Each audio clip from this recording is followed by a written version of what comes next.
Wing. I'm live. And you probably wonder, why is it a bit dark right now? It's because it's 6 o'clock in the morning. And quite frankly, I'm in the UK right now. Just watched UFC 252. What a crazy card that was, man. Seriously, what a crazy card. The whole thing was just crazy. Seriously. I think out of all of the fights, I only got one right. No, I got a few. I got a few fights right, but to be honest, normally I'd get a lot more than just a few. DC. Let's get straight into it. DC versus Stipe Miocic. What was that? What happened there? That was crazy. Yeah, that was just complete. That was complete and utter craziness. That was really was, and I'll tell you what. It was just that was a very hard fight to score. The first round, I definitely gave that to Daniel Cormier. Second round, I was giving it to Daniel Cormier, but then towards the end of the round, he just started to move away from the shots, trying to go run away from the shots, and kind of gave it away to Stipe. Round three, he lost that round. I think the thing is, he started to gas out, and he was a problem. I think that it was a huge thing for him. He did too much media obligations. I think the whole thing with Helwani and DC, I think that doesn't actually help him. That actually made it worse. Doing that type of thing, especially on the last week before you're gonna fight. I just think, in general, you shouldn't be doing that a week before. But then again, who am I? He's a UFC heavyweight champion. He could have won that fight. He really could have won that fight. No, when I think about it, in terms of like the third round, he was losing that round. He lost that round, and then towards the end of that round, he got poked in the eye, and then he couldn't see after that. And then on round four went the same way. Kind of went. It could have gone either way, to be honest. That round, they were hard rounds to score. They were really hard rounds to score. But I would give, for octagon control, I would say I'd give Stipe that round as well. And then or I could say, and then round five, I would give that to Stipe simply because it was octagon control. He had the double underhooks, pinned him to the cage, and basically it was like it was like when Jorge Masvidal got pinned to the cage, except he wasn't getting foot stomped. So you got to give credit where credit is due to Stipe Miocic. He was consistent. It's a sad thing for DC because DC, I mean, he didn't come in terms of he came in better shape. He was landing some big shots. There were times when I thought, you know what, he could have won the rounds. Some of the rounds, you could clearly say that, he won two of the rounds. I just think first round he definitely won. Second round, just because he was almost falling on the floor, and I would give it to, I would definitely give that to. I would definitely give that to DC. Sorry, I'm a bit tired. Yeah. So yeah, the second round I'd definitely give that to Stipe. Third round I'd give that to Stipe. Fourth round is a bit of you could say it's a draw, and then the fifth round I'd give that to Stipe. So yeah, DC lost that fight. He said it sucks. He couldn't see with one eye. Now after that, there's a whole commotion now. Everybody is trying to. I mean, Johnny Bone Jones wants to go to heavyweight, wants to fight at heavyweight, wants the big fights at heavyweight. Good. It's about time he stepped up. I think if he fights Stipe, he's gonna lose. I really do think that. I think it's a tough fight for him. He's saying basically he's faster. He's not gonna gas out. I would do agree with that. He doesn't gas out. Whereas with DC, he could have maintained the same pace. He could have, to be honest, if he worked his wrestling, he could have taken him down, or even controlled the position if he was actually going to use his wrestling. He could have controlled the positions, and he would have, won three of the rounds. Do you know what I thought he was going to do, DC? This is what I thought. The way he said to Helwani was, "Oh, I'm gonna hit him, take him down, hit him, take him down." I thought he was gonna do a GSP, GSP thing, where basically he's gonna strike a little. The moment he gets in the range, you take him down. And when he get up, strike a little, take him down. I thought he was gonna do that. Problem is, DC just doesn't listen. He just goes into fight mode like, I'm going to knock this guy out. I'm going to try to knock him out. You know what I mean? And the thing is, he was landing the big shots. He was landing the power blows to the head. It was definitely good, but not enough to win the fight. And I gotta give credit where credit is due, and I try to give credit to DC. He's not lost anything in this. You know what I mean? He's not. He never got knocked out. He never got finished. To be honest, he said he's going to retire at the end of the fight. I don't, because he wants a title fight and all that. It's just sad in a way. I wanted him to win. I really did. I wanted DC to win this fight. He was going to win. He could have won this. He could have hammed down won this easily. There's no doubt in my mind. It's just, I don't think he listened to his coaches as much as he should. I do think that. And I think taking guys down,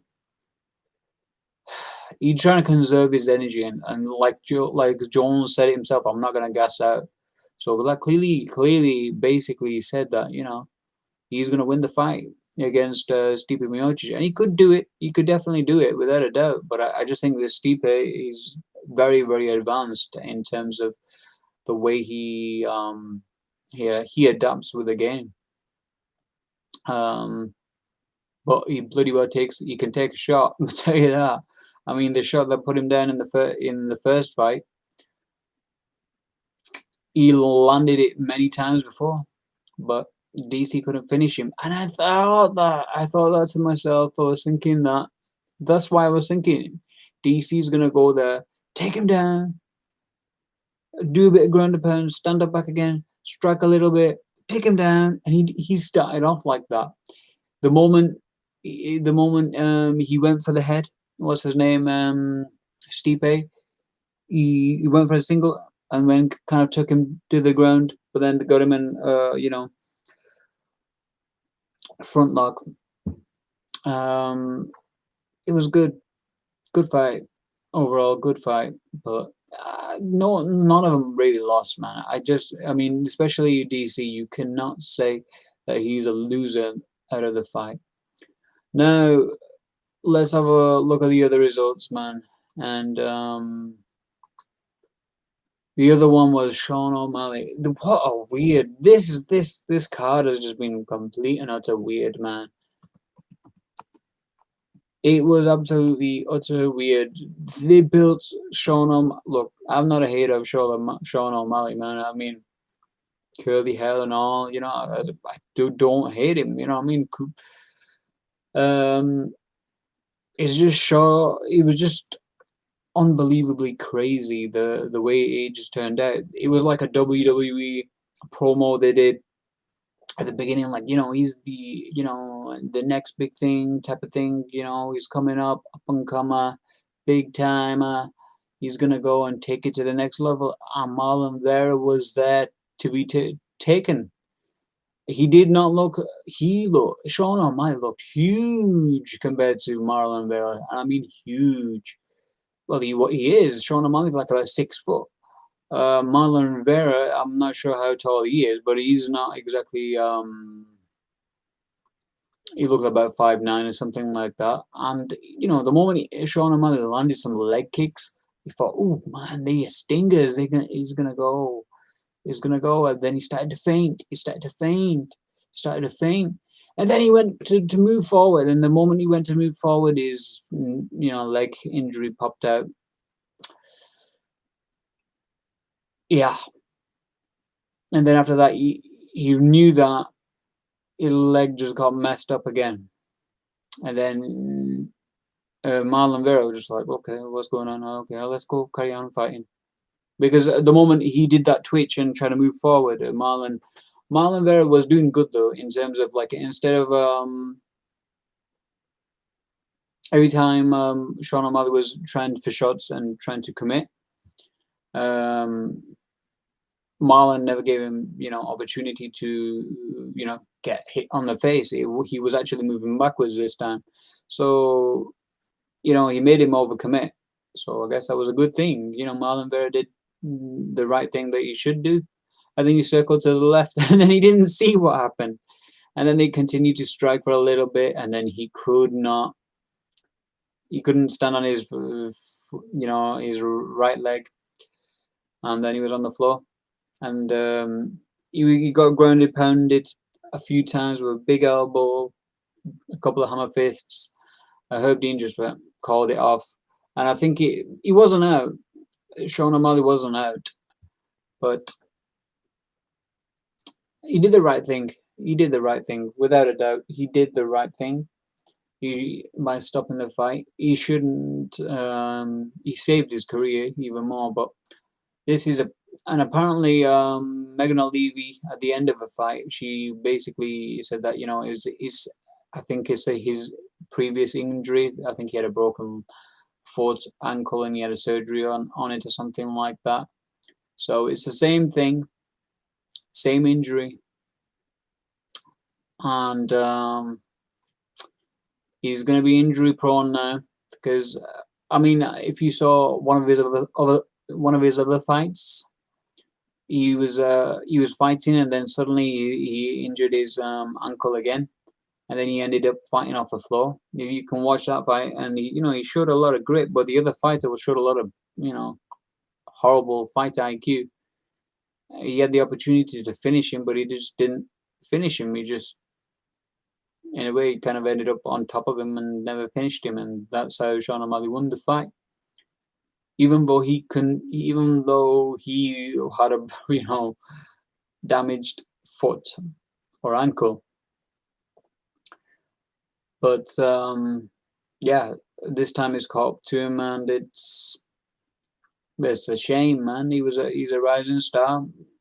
I'm sure he'll come back, but Marlon Vera, he's the winner. Obviously, no one's gonna say that, like, "Oh, he's Marlon Vera is our next big thing now," or something like that, because it clearly didn't seem that way. It just seemed like a freak accident. So that was just crazy. I mean, the way like, you could see Sean O'Malley's face. He was in pain, but at the same time, he was like, in a way, he was kind of like angry, like this whole situation as well. It's horrible. It's horrible being in pain and angry at the same time, because you can't resolve the issue. And I think that's what was happening. I'm not laughing at him, because I've been in that situation before. You know, but man, what can he do? I mean, he got he got taken off on a stretcher. Crazy. I think he's going to be injury prone now, and then what's going to happen now? I think he's going to be towards the end of his career. I really do think that. I'm not trying to be a hater, so if anybody thinks I'm going to be a hater, then you can think what you like. Really, I'm not a hater. I think that injury, everybody's going to go for it. because he has ankle wraps on his feet every time he comes in. After that fight where he got injured after on his leg, and then he was on the floor and he was fighting Fist in from the bottom. After that fight, he had basically foot wraps on his feet in the last two fights that he won. So and then in this fight as well. So what does that say? Clearly it says something, doesn't it? His legs are not well, and everybody's just gonna be on it every time. They're just gonna leg kick him. And thing is though, he could have been a star. Seriously, I mean, the size of him, 6'1" or whatever it is, and getting to 135, and he was actually landing some big shots, man. Even when his leg got injured, tried a 3-point combination. The thing is, Malinder just never fell for it to take any shots, so he just slipped the shots, like move backwards and backwards, backwards. Speaking of taking shots, flipping heck, DC and Stipe, don't Cormier can take some shots. So can Stipe, man. Cormier can seriously take some shots. Ooh, the next fight, man, that was awesome. Junior Dos Santos versus Jairzinho Rozenstruik. Man, I'll tell you one thing. I was so worried because I predicted Jairzinho Rozenstruik to win this fight, and when he came out, he came out to some weird music. I can't remember what it was. His theme tune, and he looked like he wanted to cry. He did. He did. Just go watch it. It looked like, what the hell am I doing here? I'm not gonna win this. I thought, you're broken already, man. What's going on? I was like, hopefully, Junior DeSantis is a bit nervous as well, so it will equal, the anticipation for the fight. I mean, like when they're getting in, they're gonna have a good feeling out process. But Junior Dos Santos came out to the Rocky music, and he was like, yeah, and he's got that mustache as well. He's like, yeah, I'm gonna beat the hell out of him. He came out and then scared the crap out of me, man. Junior Dos Santos is first round, landed all these shots, gave him proper feints, and he landed. I would say this, so Joe Rogan, he's very loud. So every time Junior Dos Santos was loud, he went, wow, oh, and the great thing is Dominic was like saying, yeah, he countered that shot with a leg kick. Basically he's a kickboxer. Joe, Rozenstruik is a kickboxer, so even he caught him with a straight right in the first round, and then basically as he was getting caught with with the shot, sorry, as he was getting caught with the shot, he basically did a left hook, and but I did give that round to Junior Dos Santos for sure, because he landed the 10 blows and he looked like he could have finished it. Then towards in the second round, he was doing the same thing, in and out, in and out, in and out, and then he landed a good straight. And he went towards his neck. I think he caught him on the neck, Rozenstruik. But I thought he was going to be out. He did catch some shots this time. He caught some solid shots, and I don't know what happened in the last fight against Ngannou, because Ngannou's shots weren't. It wasn't like he hit him with a. I'm sure he hit him with a haymaker, but it wasn't like it was any technique involved. I think it was about this. Sorry, I've been up all night watching the fights, so I'm a bit half asleep. So yeah, so Junior Dos Santos then was, he was working it very, very well, and I think the small cage kind of messed it up for him. Really, it really did. It affected it, because what happened is then he couldn't. He tried to circle and get his distance going again, but then Rozenstruik faked a straight, I mean a right hook, and it caused him to move to the side, and then did an uppercut with his left, and that kind of like wobbled him back, and then he finished up with two shots, and then he tried to get back up again off the floor, Junior Dos Santos, and then he got caught with another left hook, and then it was over. And it was deservedly over.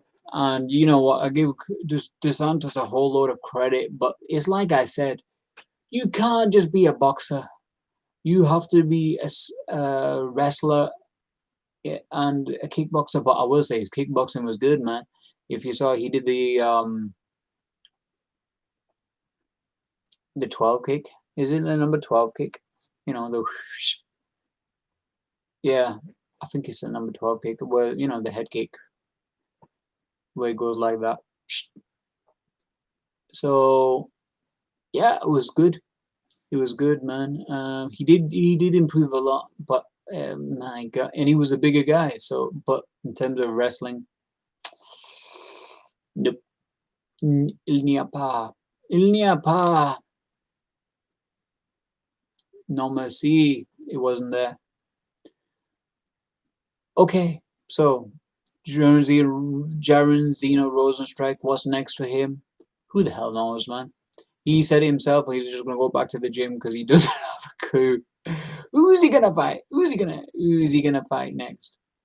Then we have Herbert Burns versus Daniel Pineda. Now Herbert Burns, man, you kind of messed that up for me, didn't you? If I knew it was like the young version in terms of fighting style, like Gilbert Burns, where he's just a jiu-jitsu guy. That's all he was. He was just a jiu-jitsu guy. I mean, when he started out striking, they both started fighting. Daniel Pineda, my man, serious, I thought he almost finished him in the first round. And then on the second round, Herbert Burns just came out, took him down. I thought that's it, it's going to be over. But the thing is, he didn't use any ground and pound. He did not use any ground and pound. What's the point of? It's MMA, man. You can hit the guy if you had an opportunity to hit the guy and you're in the middle of a fight. Why not? You hit the guy. You know what I mean? Especially if you can't get a position for the. Oh my God! It was a crazy situation. I think I remember it was like a half body lock, and then Pineda was like elbowing his legs, and the thing is, you think, okay, it's not going to hurt him, but then he continued it for about a minute, and Herbert was like trying to get like an arm triangle. I don't know. I'm not that. I'm not sure exactly what move it was, but he was trying to get his arm triangle type. Maybe it was like a crucifix type of thing. I'm not sure, but he messed it up. That's for sure. And then he was on the floor, and then just got beat on, and then they had to stop the fight. TKO. John Dodson, you flamingo, man. You flamingo. And I mean that I put all my chips on your name because I thought, you're not going to be that much of a gatekeeper. What now? You just have not evolved at all. You're just a counter fighter trying to find your big right hand or big left hand. I can't remember if you're southpaw or whatever it is.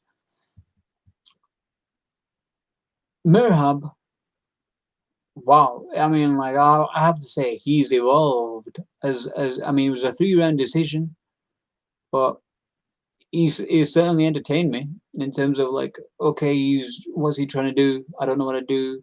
I'm gonna try to get in there, fake, fake, and then oh, it's hilarious. He got him in a body lock. I mean, yeah, he like a bear hug and from behind, and John Dodson didn't know what to do because he was continuously kneeing him in the thigh, on both thighs, continuously, and they were hurting him. And he was like, "Okay, I'm gonna try to get out. and someone's got a hold of you from the behind. It's like, okay, I'm trying to get out. Okay, I'm trying to get out. How, man? I'm getting a need of my thighs. It was like, and then the second round, well, I have to give John Dodson some credit. I like his scrambles, man. He got taken down, and he didn't get taken down. He got taken down like, I'm gonna take you down, and slammed him. But the moment he slammed him, he bounced back up. Woo!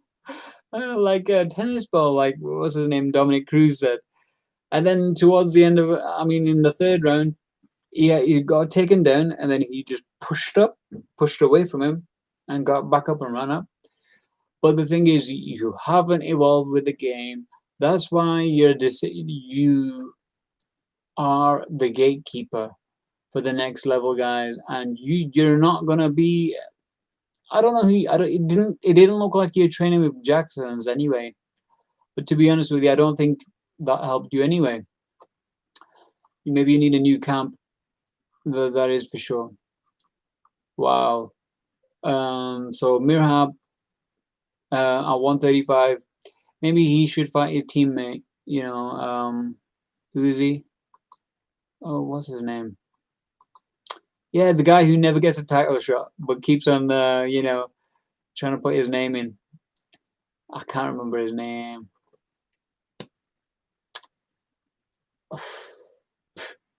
Who's really? What is his name? I don't know. He's a jiu-jitsu guy. I can't remember anyway, but it's hilarious. Anyway, Jim Miller, what the hell? Jim Miller as well. He's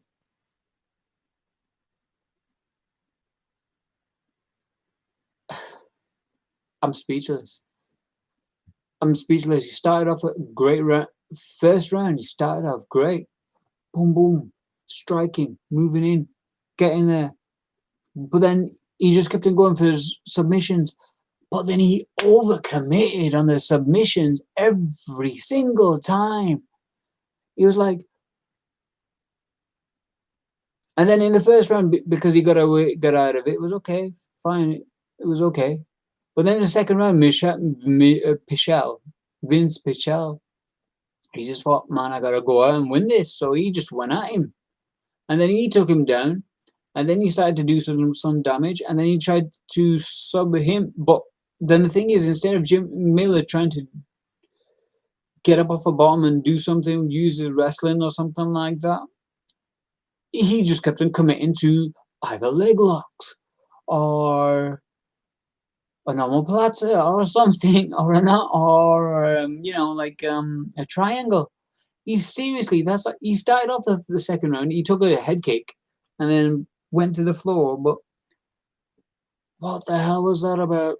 Seriously, what the hell was that about? If you watch the fight, I'm sure Jim Miller's gonna. By the end of the third round, he just got beat on a bit too much, and that was it. Jim Miller overcommitted. I would pick Jim Miller. He could have won the fight. He won the first round. If he just continued at the same pace, it would have been fine. If he didn't overcommit in terms of his submissions, like, oh, I'm definitely gonna get an armbar, you didn't. If you see a proper opening, then go for it. You didn't have a good position on that. So that was it. This was good for me. Virna Jandiroba. First round, this is what, if you wanted to do a submission, maybe that's what happened to Jim Miller. Jim Miller probably saw Virna Jandiroba, because then Virna just came out and she just and went for the double leg, took her down, took her to the ground. I think it was RNC in the end, or something. No, it was an armbar. It was a go. She went for an RNC, but then transitioned it to an armbar, and then even then she had twisted a bit to get the arm right, and she got the victory at 1 minute 44. Give her a whole lot of credit. I think she's going to be ready for the next title shot at strawweight. TJ Brown versus Danny Chavez. Oh, this was a bit of a barn burner.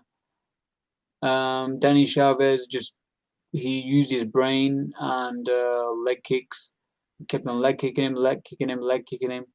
But then he started getting cocky and started to do the Ali shuffle.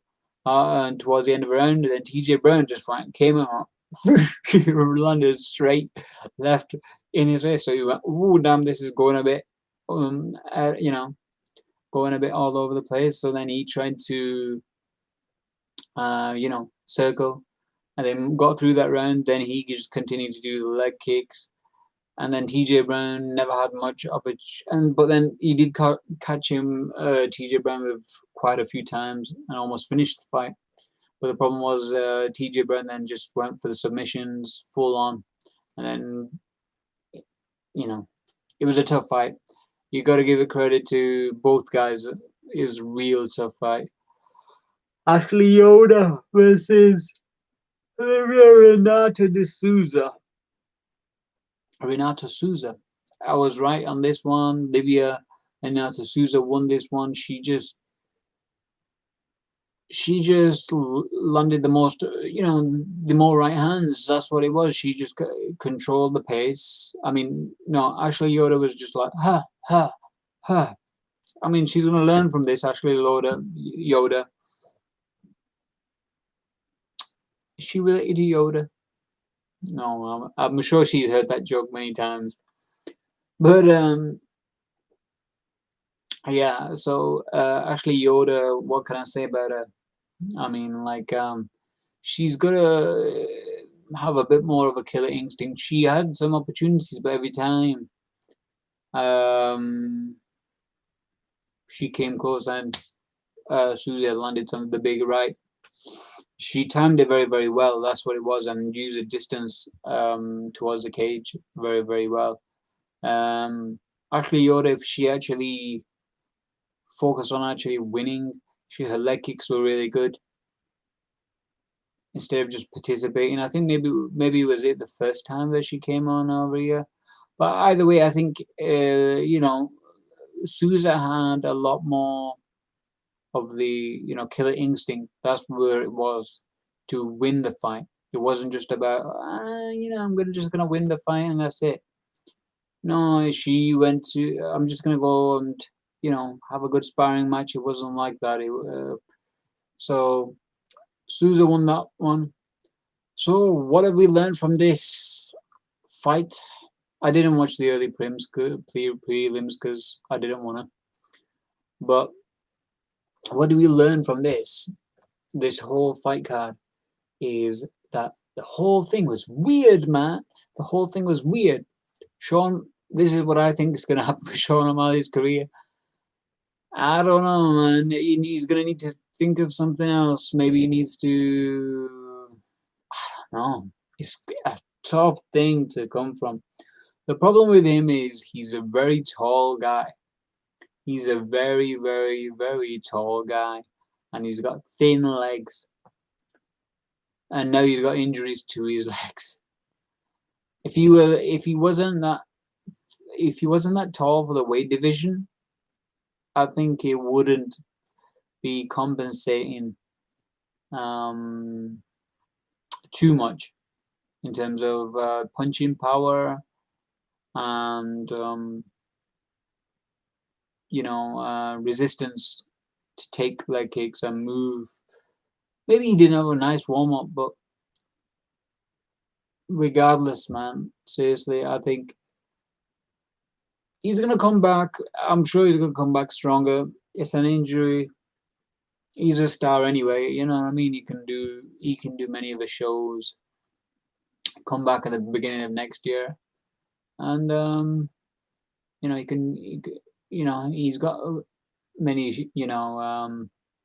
We've got a podcast and all kind of things like that. So good luck for him. For Marlon Vera, to be honest, I don't think his stock went up or down. No, I don't think it even matters really. And that's no disrespect to Marlon Vera because he had to do what he had to do. He didn't take any big shots from Sean O'Malley. He didn't. He didn't. Sean O'Malley was trying to feint to come into the land the actual big shots, but every time Marlon Vera was like, okay, I'm gonna catch something, instead of moving forward, he'd move backwards. So it would go. regardless, he's not going to land the big shot. So, he has evolved with his game. As far as DC is concerned, and Miocic, that's just a bit of a weird one. And Miocic is going to fight Ngannou next. Yeah, I think Ngannou deserves it, really. I don't think John Jones is running away from Dominic Reyes because he got beat in that fight. That's what it is. He's looking for a way out, and he thinks by going to the heavyweight, it's gonna be his thing. I don't think so, man. I think it's gonna be a bit difficult. I really do. I think the wrestling is not gonna transfer to heavyweight for him. I really don't think so. He thinks it does. Like he said, the speed's gonna work for him, but that's not gonna do any. And his stamina is gonna work for him, so he might win. He might win. He might win the title. In fact, give him the fight. Give him what is it? Title fight. No, actually don't. Give Ngannou, he deserves it. Give Ngannou the title fight. The next title fight. Although I would like to see Stipe versus Jones. That would be interesting. That would be interesting. Yeah. So there are not many for Rosenstrike. Maybe give Rosenstrike to Jones. That would be good. That would be good. Warm up fight with Jones. Nice little warm up fight. I think he could. Jones can easily. I think Jones can beat Rosenstrike. In striking, he's pretty damn good in terms of wrestling wise. I think he's not gonna have that strength advantage. I think that's the thing. He's not gonna have the strength advantage in terms of his wrestling. So I don't think you need to give him the title shot straight away simply because Stipe, he's prone to getting eye poked, and he even got eye poked in this fight. And we've got the biggest eye poker of all time, John Jones. Eye poke. With the reach that he's got, he's gonna reach him easily in the actual small cage. So after he gets the eye poke, you know what's gonna happen. You're gonna manage to hit him hard or take him down. He's not gonna finish the fight, so that's the thing. John Jones is not a guy who finishes fights anymore like he used to. So, but then again, he did have jiu-jitsu and all that. I mean, finishes, but yeah. Anyway, that's it from me. Please like, subscribe, and share. And thank you for viewing this if you have made it this far. I'm sorry if I was a bit blasé at the beginning of this video stream. It's just because I'm just a bit tired. I want to go to sleep now. Been up all night. Not that it's, any of your problems. I'm just saying, man, it's difficult when you stay up all night. You sometimes you don't want to. I would talk if I had friends over here or something like that, but yeah, I just had to get it off my chest. It was a weird card, weird. It was like it was cursed. It seemed like that to me. Obviously not for Stipe or Marlon Vera, but for the other fighters, yeah. So Daniel Cormier, if you're watching this, don't even think of it as a loss, man. You didn't really lose anything. You didn't. Your stock's not gone down at all. You know what I mean? You are still one of the great heavyweights of all time. It's just one of them things, man. You got eye pokes as well, so it is what it is. Sean O'Malley, well, whatever, man. I'm not sure. I'm sure you've got advisors who will help you. Yeah, peace out.